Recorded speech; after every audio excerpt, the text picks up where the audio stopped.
It's a common experience for people that were brought up in Western school systems to be taught exactly what to think, but we were never taught how to think.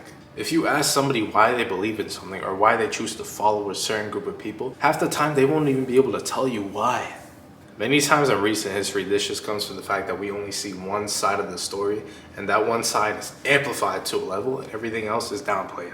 This is one of the major cons of social networks for us. For the social networks, it's amazing. As you go for a career, start your career, improve your career in this day and age, thinking critically, not even thinking critically, just thinking will be the most valuable and most rare asset that you could possibly have. Some of the most successful people of all time just spend their time thinking, like Aristotle, ancient warrior strategist, and even multi-billionaire Bill Gates. I mean, he has a whole 2 weeks called the Think Week, where he just goes to an island in a log cabin, no devices or anything, and just thinks for 2 weeks straight.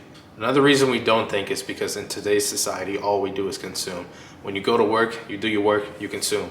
On your way back home, you listen to music, you consume. As soon as you get home, you turn on the TV, you watch Netflix, you watch the news, you consume. You go to cook food, you consume. Either you listen to music or watch a video in the background. When you eat food, you watch videos, you consume. When you're in the shower, you listen to music, you consume, which is consumption, consumption, consumption. When do you stop? When do you stop and think?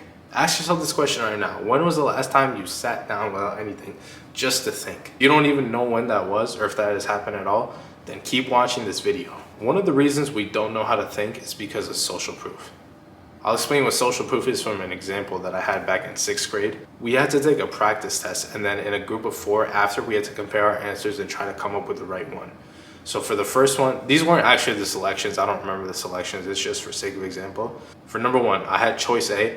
All 3 other people put choice C. So I was like, oh, I have to be wrong if all the other 3 people chose C. So I changed my answer to C. Next one, my answer was B. They all had D. I changed it to D. The one after that, my answer was A. They all had B. So I changed it to B.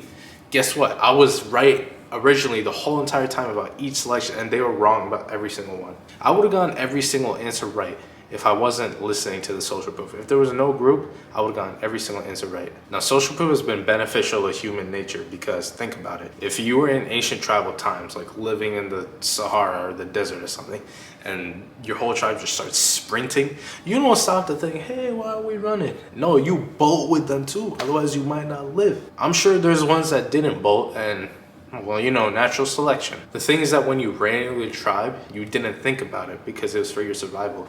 But in today's era, you need to think for your survival. Another thing you must be aware of if you want to think for yourself is the confirmation bias. The confirmation bias is a tendency that we all have to look for, interpret, favor, and remember information that confirms our pre-existing beliefs. An example of this is big news outlets and news networks.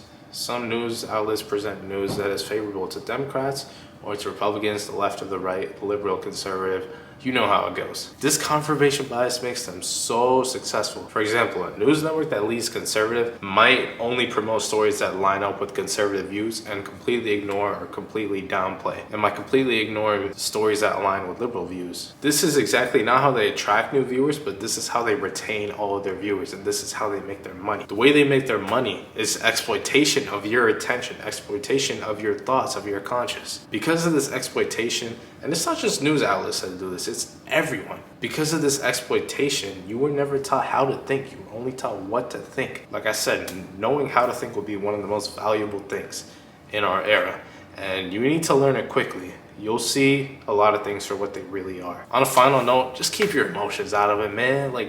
Don't think when you're angry, don't think when you're sad. Okay, well, I guess you can think on it, but just don't act on it because it'll lead to more harm than good. If you're calm, you'll be as analytical as possible. I don't know what emotion the confirmation bias would cater to, but it's definitely one of them. Comment down below if you can think of what emotion it is. Apply what you learned in this video, and I'll see you in the next one.